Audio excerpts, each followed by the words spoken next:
Hello students, आज से हम बात करेंगे प्रीवियस ईयर्स के जो एग्ज़ाम हुए हैं उनमें जो पेपर आए हुए थे उनमें क्या क्वेश्चंस आए थे उनके ऊपर हम बात कर रहे हैं। तो एक ये मॉडल पेपर है, तो जिसका फर्स्ट क्वेश्चन देख लेते हैं हम। यहाँ पर क्या है, बिसाइड्स हिज पेरेंट्स ही ब्लैंक दिया है also present at the function. अब आप सिंपल सा यहाँ पर कंडीशन समझिए इसमें कि जब ये कंडीशन हुई उसके बाद किसी ने इस स्टेटमेंट को बोला, यानी कि वो अपने बिसाइड्स हिज पेरेंट्स अपने माता पिता के साथ वो भी प्रेजेंट था, किसमें, पार्टी में, फंक्शन में। तो यहाँ पर हम बात करेंगे कौन सा टेंस लगेगा, सिंपल पास्ट टेंस। तो आंसर हो जाएगा हमारा क्या, बी। अब नेक्स्ट क्वेश्चन देखते हैं यहाँ पर ही बच्चों। नेक्स्ट क्वेश्चन आपको दिख रहा है, जैसे आपको बताना है यहाँ पर कौन सा ऑप्शन अप्रोप्रिएट होगा फॉर दिस ब्लैंक। जैसे एयरफोर्स के अंदर अगर हम बात करें तो 3 से 4 जो क्वेश्चंस होते हैं वो फिल इन द ब्लैंक्स के आते हैं। उसके अलावा 3 to 4 क्वेश्चंस, वैसे अभी तक जो एग्ज़ाम्स हुए उसमें 3 क्वेश्चंस जो है वो एरर के पूछे गए और 4 to 5 क्वेश्चंस पैसेज के पूछे जाते हैं, ठीक है। तो आप ध्यान रखिएगा। तो यहाँ पर सेकेंड जो हमारा क्वेश्चन है, द थंडर वॉज अकम्पनीड। अगर आपने सब्जेक्ट वर्ब अग्रीमेंट का मेरा वीडियो देखा हो तो उसके अंदर मैंने आपको एक कंडीशन बताई थी, accompanied by, govern by, headed by, यानी इनके साथ प्रपोजिशन क्या यूज़ होता है, बाय यूज़ होता है। तो यहाँ पर बस देखते ही आपको क्या लगा देना है, आंसर लगा देना है। हमारा आंसर हो जाएगा क्या, बी। ध्यान रखिएगा। चलिए नेक्स्ट क्वेश्चन देखते हैं। यहाँ पर आपको बताना है कौन सा वर्ड जो है मिस स्पेल्ड है।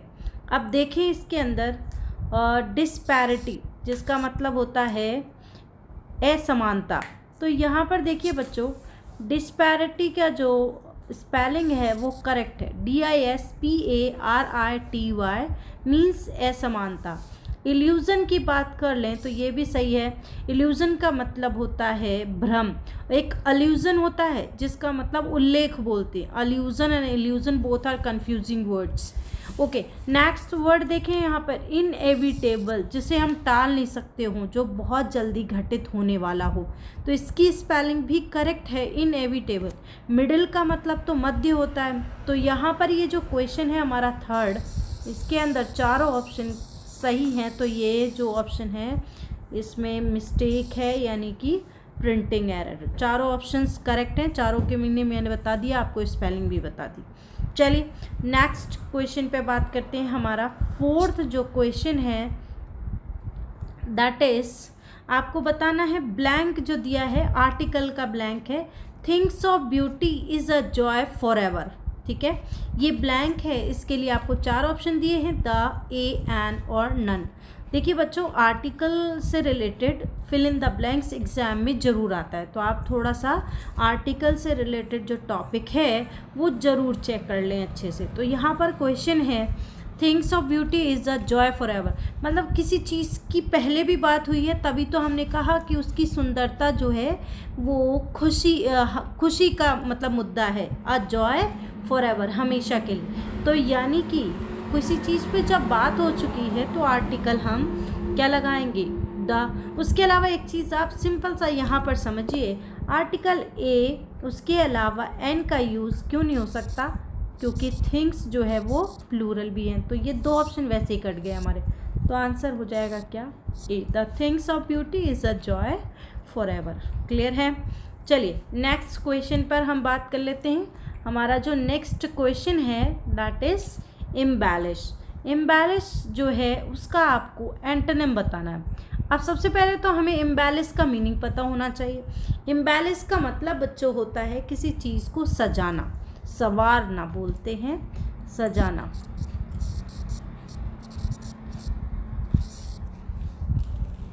ओके, तो यहाँ पर सेक्रीफाइस का मतलब क्या होता है, बलिदान या त्याग। और डिसफिगर, तो यहाँ आंसर डिसफिगर हो जाएगा, क्योंकि डिसफिगर का मतलब होता है किसी चीज़ को क्या करना, खराब करना, बर्बाद करना। फोरपीट का मतलब जालसाजी। इंडिक्ट का मतलब आपको बताया था, करेक्टर से रिलेटेड होता है। अब नेक्स्ट हम बात करते हैं, यहाँ पर आपको वन वर्ड सब्स्टिट्यूशन दिया हुआ है, आपको बताना है अ वेल एक्सपीरियंस्ड पर्सन, यानी कि वो व्यक्ति जो बहुत ही ज़्यादा अनुभवी हो, उसे क्या कहा जाएगा। A well experience person is known as veteran. जैसे कि दिलीप कुमार जो हैं वो वेटर्न एक्टर हैं, है ना। और शशि कपूर जो थे और ऋषि कपूर थे वो वेटर्न एक्टर कहलाए, क्योंकि उनको बहुत ज़्यादा क्या था, एक्सपीरियंस था। तो आंसर हमारा क्या हो जाएगा बच्चों, आंसर विल बी डी। याद रखिएगा अच्छे से। अब नेक्स्ट हम देखते हैं यहीं पर कुछ और क्वेश्चन, यानी कि नेक्स्ट क्वेश्चन हमारा, next question is an accident which result in death. ये भी वन वर्ड सब्स्टिट्यूशन पूछा है यहाँ पर।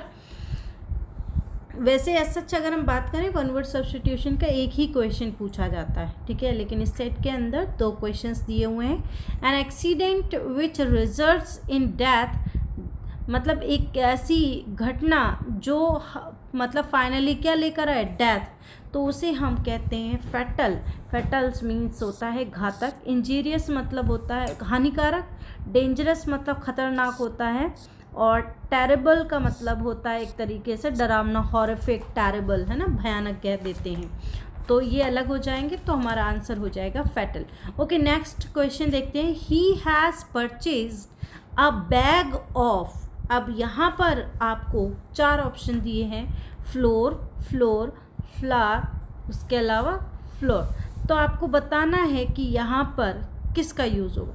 अगर आप बैग की बात करो तो बैग फ्लावर का नहीं होता है, तो फ्लोर तो ज़मीन हो गई, तो यहाँ पर आंसर हमारा फ्लोर, FLOUR, यानी कि आटे का बैग उसने खरीदा। ठीक है, ध्यान रखिएगा। नेक्स्ट हम बात करें तो आपसे पूछा जा रहा है यहाँ पर बच्चों सिनोनिम बताना है आपको। तो यहाँ पर वर्ड है हमारा जेस्ट। जेस्ट जो वर्ड है इसका आपको सिनोनिम बताना है, दिख रहा होगा आपको, सिनोनिम बताना है जेस्ट का। जेस्ट का मतलब होता है बेटा उत्साह, ठीक है। तो आप जेस्ट खुशी भी कहें, मतलब एक तरीके से खुशी, तो क्या हो जाएगा, प्लेजर, डिस्ट्रेस, फ्लॉप और इन सर्कल, तो आंसर हो जाएगा प्लेजर। उत्साह, जेस्ट का मतलब उत्साह, खुशी, आनंद, तो आंसर हो जाएगा हमारा ए। ओके, नेक्स्ट देखें यहाँ पर क्वेश्चन। नेक्स्ट क्वेश्चन है he will never pass hard he may try. मतलब वो पास नहीं हो सकेगा चाहे वो कितनी मेहनत कर ले, है ना। जैसे कई बार कहते हैं कई लोग कि ये कितनी कोशिश कर ले, कितनी मेहनत कर ले, पास नहीं हो सकता, क्योंकि सूटेबल जो स्टडी है, अप्रोप्रिएट जो स्टडी है वो नहीं कर रहा है। तो यहाँ पर हम बात करें he will never pass, what ever तो यूज़ हो नहीं सकता, आप इसको थोड़ा सा समझिए। नेवर की बात करें, नेवर हार्ड ही मे ट्राई, ये नहीं हो सकता क्योंकि पहले से नेगेटिव दिया हुआ है, तो नेवर वापस नहीं हो सकता।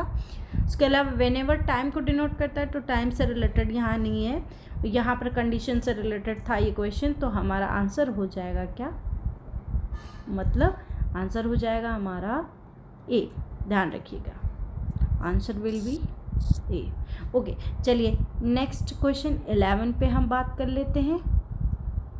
तो बच्चों यहाँ पर आपको गोल्ड का एडजेक्टिव बनाना है, form an adjective from the given word.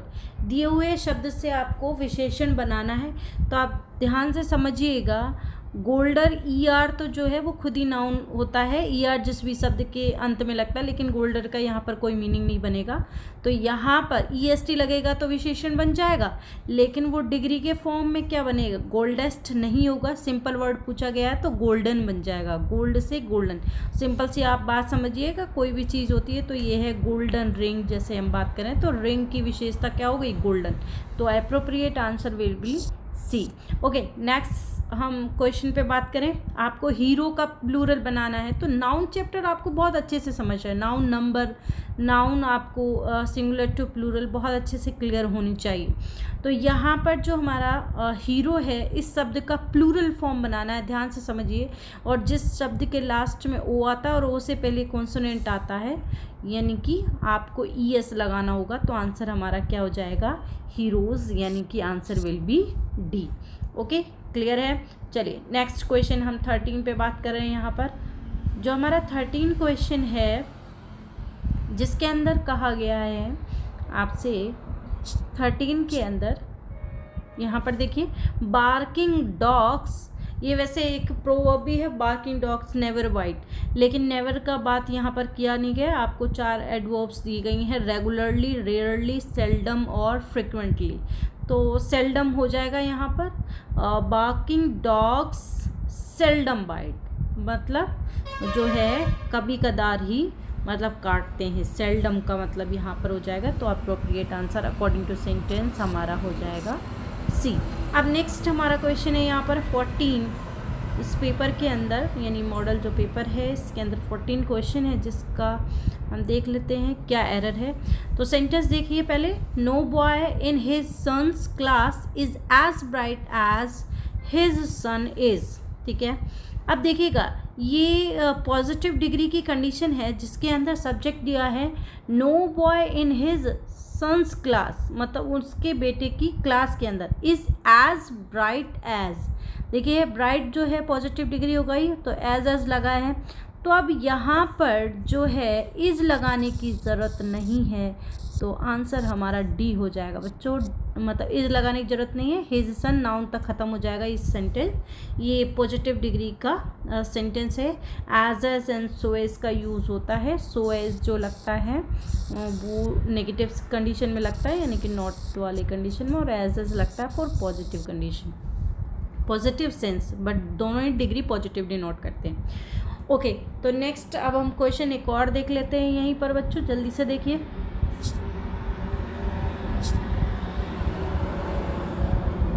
Next question आपको identify the meaning of the given idiom and phrases. Meaning बताना आपको। To live in fool's paradise, अगर आपको ईडियम्स याद है तो आप फटाफट आंसर बताएंगे कि to live in fool's paradise मतलब मूर्खों की, मतलब पैराडाइज का मतलब स्वर्ग होता है, उसमें रहना, कुछ ऐसा कह रहा है। तो सिंपल सी बात है, एक अलग सी दुनिया बना लेना, एक इमेजिनेशन वाली कंडीशन जिसका कोई मतलब नहीं। तो ये मीनिंग होता है बेटा। आप देखें यहाँ पर फर्स्ट ऑप्शन दिया है, अब याद कर लीजिए आप लोग। जो मॉडल पेपर मैं सॉल्व करवा रही हूँ उसका मतलब ये है कि इनमें से कोई क्वेश्चन या इनसे रिलेटेड कोई ऑप्शन आपको मिल जाए तो आप फटाफट आंसर्स लगा पाएँ अपने एग्ज़ाम के अंदर। उसके अलावा आपको ये भी क्लियर होगा यहाँ पर कि एग्ज़ाम में किस टाइप के क्वेश्चंस आपसे पूछे जाते हैं। जैसे काफ़ी बच्चे कहते हैं मैम क्या आएगा, किस तरीके से क्वेश्चंस होते हैं, किस तरीके का लेवल होता है। तो लेवल वगैरह अगर आप बात करो तो मॉडरेट होता है, ईजी वे में आप कर सकते हो अगर आप स्टडी करते हो। Main thing is your study. तो यहाँ पर क्वेश्चन है हमारा to live in fool's paradise, जिसका आंसर हो जाएगा क्या बच्चों? इसका आंसर हो जाएगा हमारा A, to have an absolutely false conception. ठीक है, यानी कि आप एक तरीके से ख्याली पुलाव पका रहे हैं, जिसे हम कहते हैं, बिल्कुल अलग टाइप से सोचना है, अप्रोप्रिएट कंडीशन ना होना। टू क्रिएट अब बाकी तो ऑप्शन की कोई ज़रूरत नहीं है, ईडियम्स के अंदर यही है, आपको याद रखना है थोड़ी सी। और ईडियम्स की क्लासेस मैं ले रही हूँ, आप मेरे वीडियोस चेक कर लें। उसके अलावा भी मैं और सेशंस लूँगी जिसके अंदर मैं आपको इम्पोर्टेंट ईडियम्स पे बात करूँगी। चलिए नेक्स्ट क्वेश्चन यहाँ पर हम बात करें, आइडेंटिफाई द इनडायरेक्ट स्पीच। आपको यानी कि डायरेक्ट इनडायरेक्ट का एक क्वेश्चन दिया गया है। अब स्टेटमेंट अगर हम देख लें तो इम्परेटिव सिचुएशन है, एडवाइस की कंडीशन है। ओके, टीचर अपने स्टूडेंट से कह रहा है, ठीक है। तो the teacher said to me be regular and learn your lessons daily. अब आपको यहाँ पर बच्चों ये इसका मतलब ये है कि यहाँ पर जो है ये सिचुएशन, यहाँ से आपको जो रिमेनिंग पोर्शन है वो बताना है। द टीचर ऑलरेडी दिया हुआ है, इसके बाद में वर्ब लगानी है। ठीक है, तो ये यहाँ पर जो है वो डायरेक्ट फॉर्म है और आपको इसका इनडायरेक्ट कंडीशन बनाना है। तो द टीचर अगर आप देखो ऑप्शन से भी कर सकते हो, उसके अलावा अगर डायरेक्ट भी करना चाहो, अगर आपको क्लियर है कि कॉन्सेप्ट, तो ये एडवाइस की सिचुएशन है तो सेड टू के एडवाइज्ड में चेंज कर देंगे। उसके अलावा एज एडवाइज्ड हो जाएगा और मी एज सच ऐसा का ऐसा रहेगा। एडवाइज्ड के साथ में आपको टू लगाने की ज़रूरत नहीं है, तो यहाँ पर एडवाइज्ड हो जाएगा। उसके बाद जो है इन्वर्टेड कॉमा और जो कॉमा है वो टू में कन्वर्ट हो जाएगा। इम्परेटिव सेंटेंस की ये कंडीशन होती है, तो टू के साथ बी और रेगुलर बाकी स्टेटमेंट ऐसा रहेगा। बस आपको जो प्रोनाउन है वो चेंज कर देने हैं। तो योर लेसन्स डेली को योर यानी किसके अनुसार चेंज होगा, मी के अनुसार, तो आई में चेंज हो जाएगा। तो यहाँ पर हम देख लेते हैं फटाफट। टोल्ड है, ये नहीं हो सकता, सैड नहीं हो सकता, तो एडवाइज वाली सिचुएशन हमको एक ही दिख रही है। तो advised me to be regular and learn my lesson daily, ये हमारा आंसर हो जाएगा सी, ध्यान रखिएगा। ओके, रिक्वेस्ट वाली सिचुएशन नहीं होगी यहाँ पर, एडवाइस की सिचुएशन हो गई। ओके बच्चों, नेक्स्ट क्वेश्चन पे बात कर लें। यहाँ पर हम नेक्स्ट क्वेश्चन है हमारा यहाँ पर, it is time to buy books. देखिए, एक आपको एक्टिव से पैसिव का क्वेश्चन, एक नरेशन का क्वेश्चन आएगा। अगर मैं बात करूँ तो ये जो स्टेटमेंट है वो आपका इन्फिनेटिव सिचुएशन दी गई है सेंटेंस के अंदर, लेकिन यहाँ पर थोड़ा सा मीनिंग के अनुसार चेंज होगा। It is time to buy books. आप देखिएगा सब्जेक्ट ऑब्जेक्ट कुछ नहीं क्लियर है, लेकिन आपको जो इट इज़ टाइम है ये सच ऐसा का ऐसा रखना होता है, जैसे कि यहाँ पर ऑलरेडी रखा हुआ है। तो it is time to buy books, तो यहाँ पर टू जो है उसके साथ वर्ब की जो फर्स्ट फॉर्म है उसको टू बी में कन्वर्ट करना होता है कि इन्फिनेटिव की ये सिचुएशन है, टू बी प्लस वर्ब की जो फॉर्म है that will be third form, ये कंडीशन यहाँ पर चेंज होगी। तो आप देखिएगा, और it is time all the books to be bought. All the books, यहाँ पर ऑल की कंडीशन लगाने की ज़रूरत नहीं क्योंकि दिया हुआ भी नहीं है। For the books to be bought और फॉर बुक्स हैव बीन की यहाँ ज़रूरत नहीं है, फॉर बुक्स आर बीइंग नहीं, ये दोनों करने की बिल्कुल ज़रूरत नहीं है। तो आंसर हो जाएगा हमारा फटाफट बी। आप देख लीजिए ये स्ट्रक्चर बनता है, ये स्ट्रक्चर आप ध्यान रखेंगे तो आपका आंसर जल्दी से आ जाएगा। ठीक है, चलिए नेक्स्ट क्वेश्चन पे बात कर लेते हैं। यानी कि अब हमारे जो 17th क्वेश्चन यहाँ तक हो चुके हैं, तो अब हमारे 3 क्वेश्चन बचते हैं, और जो 3 क्वेश्चन होंगे डेफिनेटली वो हमारे पैसेज से रिलेटेड होंगे। तो यहाँ पर ये पैसेज दिया गया है। देखिए, 2 टाइप से आप कर सकते हो पैसेज। अगर बड़ा है तो आप डायरेक्ट क्वेश्चंस देखिए, और नहीं तो अगर पैसेज छोटा है तो आप पैसेज को पढ़ लीजिए, फटाफट आप देख लीजिए। अब हम बात कर लेते हैं क्वेश्चन से मैं कैसे पैसेज सॉल्व करती हूँ। हु हैज़ नो ईयर्स और आइज़, मतलब हु हैज़ नो ईयर्स और आइज़ किसके, मतलब आँख और क्या नहीं है, कान नहीं है। देख लेते हैं थोड़ा कहाँ पर दिया हुआ है। A man who has no sense of history, Hitler declared is like a man who has no ear. अच्छा, जिसको सेंस नहीं है हिस्ट्री का, उस व्यक्ति के ना तो आँख है और ना ही कान है, कुछ इस तरीके का मुझे पहली लाइन के अंदर ही आंसर मिल गया। तो हम देख लेते हैं a man having sense of history या फिर a man who has no sense of history. तो आंसर ऑब्वियस से हमारा क्या हो जाएगा, बी हो जाएगा। देखिए, आप अगर इस पैसेज को पढ़ते हैं तो फिर आप क्या करते हैं, हिंदी ट्रांसलेशन करते हैं और फिर मीनिंग चेकआउट करते हैं। तो इससे बेटर है आप डायरेक्ट इनडायरेक्ट क्वेश्चंस को चेक। डायरेक्ट इनडायरेक्ट का मतलब है आप चेक कीजिए कि क्वेश्चन डायरेक्ट है यानी कि लाइन टू लाइन आपको मिल रहा है, या फिर इनडायरेक्ट। इनडायरेक्ट है तो आपको थोड़ा सा समझना होगा कि पैसेज क्या कह रहा है, उसका क्या मीनिंग है। आपको वो चीज़ कंडीशन यानी कि ये कंडीशन चेक करनी होगी, देखनी होगी, उसके बाद आप फटाफट आंसर निकाल सकते हैं। तो यहाँ पर हमारा फर्स्ट आंसर हो चुका है। अब मैं अगर सेकेंड स्क्रॉल करती हूँ, लेकिन एग्जाम के अंदर आपका ऐसा नहीं होगा। स्क्रीन के अंदर आपकी जो स्क्रीन में पैसेज होगा उसके नीचे ही क्वेश्चन दिया हुआ था, लेकिन ये मेरा तो इस तरीके से क्वेश्चंस हैं, तो मैं आपको थोड़ा सा स्क्रॉल करके बताऊंगी कि यहाँ पर क्वेश्चन जो है किस तरीके से सॉल्व करना। ओके, मैं क्वेश्चन सेकंड पढ़ती हूँ अभी, मतलब 19 हमारा क्वेश्चन है। हिटलर डिस्प्लेड फैमिलियरिटी विथ, मतलब हिटलर ने डिस्प्लेड मतलब किस चीज़ को व्यक्त किया है, फैमिलियरिटी समानता के साथ। डिस्प्ले का मतलब होता है व्यक्त करना, ठीक है।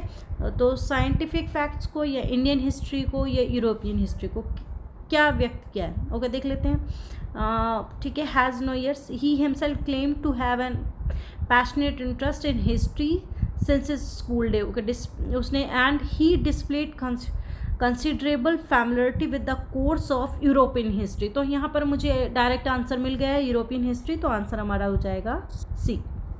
मुझे पढ़ने की ज़रूरत नहीं है पूरा पैसेज, नहीं मुझे हिंदी मीनिंग करने की ज़रूरत। जब क्वेश्चन देखना, बस क्वेश्चन को आपको समझना है, उसका मीनिंग क्या कह रहा है। ओके, नेक्स्ट हम क्वेश्चन पे बात कर लें।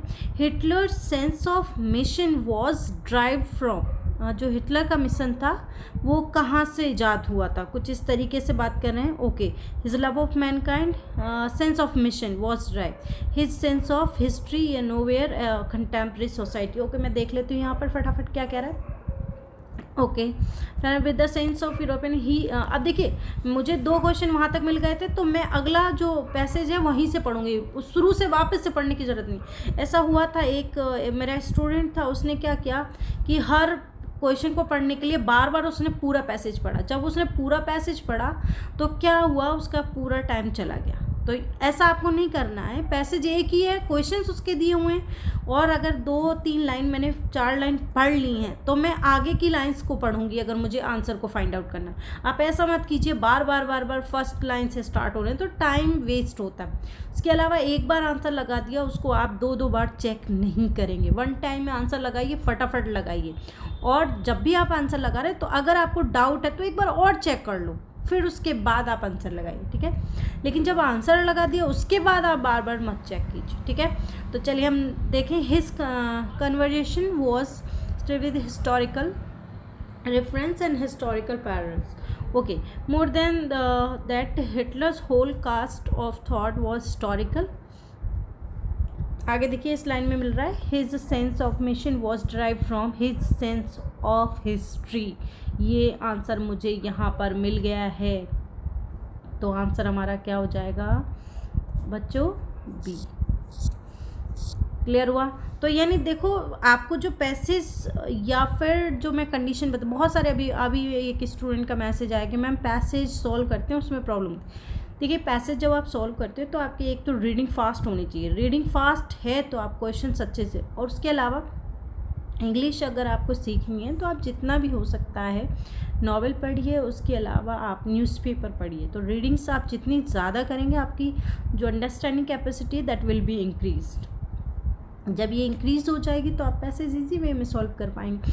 उसके अलावा मैंने कहा आप हिंदी मीनिंग पर मत जाइए, थोड़ा सा इंग्लिश को इंग्लिश की तरह से समझिए।